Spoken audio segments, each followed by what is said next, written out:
বলিউড অভিনেত্রী রিচা চাড্ডা কয়েকদিন আগে তার অভিনীত হীরামান্ডি ডায়মন্ড বাজার সিরিজটি মুক্তি পেয়েছে। তারপর থেকে জোর আলোচনায় রয়েছেন এই অভিনেত্রী। এ সিরিজে লাজো চরিত্রে অভিনয় করেছেন রিচা চাড্ডা, অর্থাৎ গল্পে মনীষা কৈরালার পালক কন্যার চরিত্র রূপায়ণ করেছেন এই অভিনেত্রী। কিন্তু চরিত্রটি ফুটিয়ে তুলতে কঠোর পরিশ্রম করতে হয়েছে তাকে। একটি দৃশ্যের শুটিং করতে গিয়ে ৯৯টি শট এনজি হয়েছে। कभी एक बूंद को तरसे। নেটফ্লিক্স সোশ্যাল মিডিয়ায় একটি ভিডিও পোস্ট করেছেন। এ ভিডিওতে শুটিংয়ের অভিজ্ঞতা জানিয়েছেন রিচা। তিনি বলেন, শুটিংয়ের সবচেয়ে খারাপ দিনটিও সবচেয়ে ভালো দিন হয়ে উঠেছিল। রিটেকের ক্ষেত্রে নাম্বার সর্বোচ্চ ছিল। এটি ছিল নাচের দৃশ্য, যেখানে ৯৯টি রিটেক দিতে হয়েছে তাকে। সেঞ্চুরি হয়ে যাচ্ছিল দেখে শুটিং বন্ধ করে দিয়েছিলেন তিনি।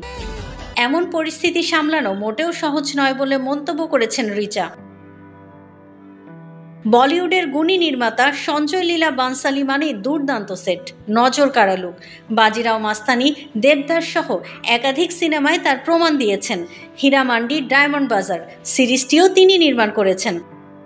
এ সিরিজের কেন্দ্রীয় চরিত্রে অভিনয় করেছেন সোনাক্ষী সিনহা, মনীষা কৈরালা, অদিতি রাও হায়দারি, শারমিন সেগাল, সানজিদা শেখ, রিচা চাড্ডা।